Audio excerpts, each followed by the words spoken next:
আমরা প্রবাসীদের নিয়ে সবাই খেলা করে, সরকার, জনগণ, নিজের পরিবার, সবাই। যেদিন আমি প্রবাসের উদ্দেশ্যে ঘর থেকে বের হয়েছি সেদিন থেকেই ভোগান্তির শুরু। সরকার বর্তমানে জানিয়ে দিয়েছে তারা এমআরপি পাসপোর্ট আর রিনিউ করছে না, বন্ধ করে দেওয়া হচ্ছে।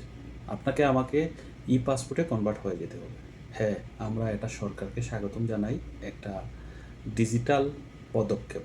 কিন্তু আমরা যারা প্রবাসে আছি, আমরা যে সমস্যাটুকু ফেস করছি সেই সমস্যাও শুনতে হবে এবং এর সমাধান দ্রুত করতে হবে। আমরা না করছি না যে সরকার এই পদক্ষেপে ভুল করছে, কিন্তু আমাদের যে সমস্যা, তত্ত্বে ভুল, আমাদের মা বাবার এনআইডি কার্ডের সাথে আমাদের মিল নেই, আমাদের পাসপোর্টের সাথে জন্ম নিবন্ধনের মিল নেই। এই তথ্যগুলো সমাধানের সময় তো দিতে হবে এবং সরকারকেও পদক্ষেপ নিতে হবে এই তথ্য সংশোধনীতে দ্রুত সময়ে সমাধান করা। আমরা প্রবাসীরা সবসময় দেশের জন্য কিছু করি, নিজের পরিবার, আত্মীয় স্বজন, দেশের সরকারের রেমিটেন্স যোদ্ধা হিসেবে কাজ করি, দেশের অর্থনীতিতে ভূমিকা রাখি। কিন্তু সরকার যে কোনো বিষয়ে সিদ্ধান্ত নিতে পারবে এটাকে আমরা অমান্য করি না, কিন্তু আমাদের দিকটাও বিবেচনা করতে হবে। আমরা অনেকেই এই প্রবাসে আসছি যখন বাংলাদেশে পাসপোর্ট হাতে লেখা হতো। এমআরপি পাসপোর্ট করার সময় আমরা বিভিন্ন দূতাবাসে পাসপোর্ট জমা দিয়েছি।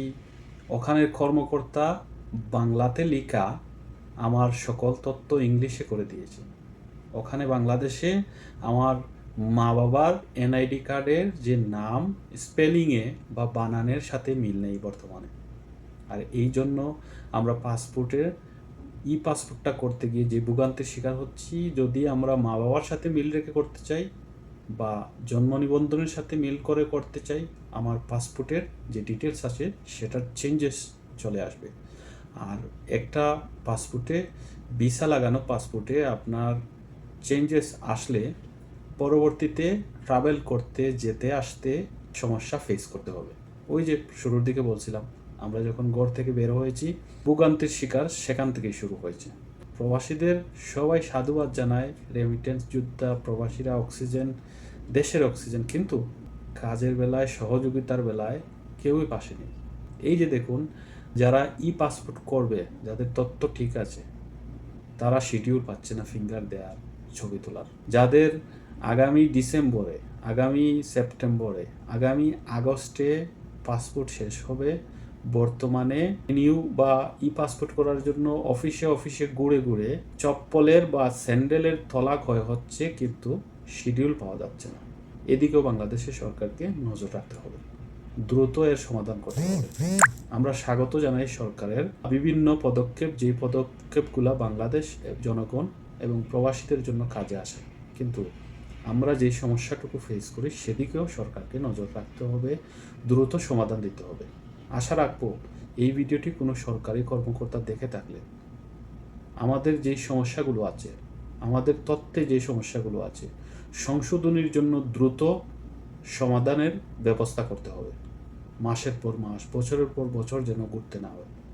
আমরা প্রবাসীরা পাসপোর্ট করে আসছি, আমাদের কেন এই তথ্য, এই সার্টিফিকেট, এইটা করে দিতে হবে, মেয়াদ শেষ হয়ে গেছে আবার করে দিতে হবে?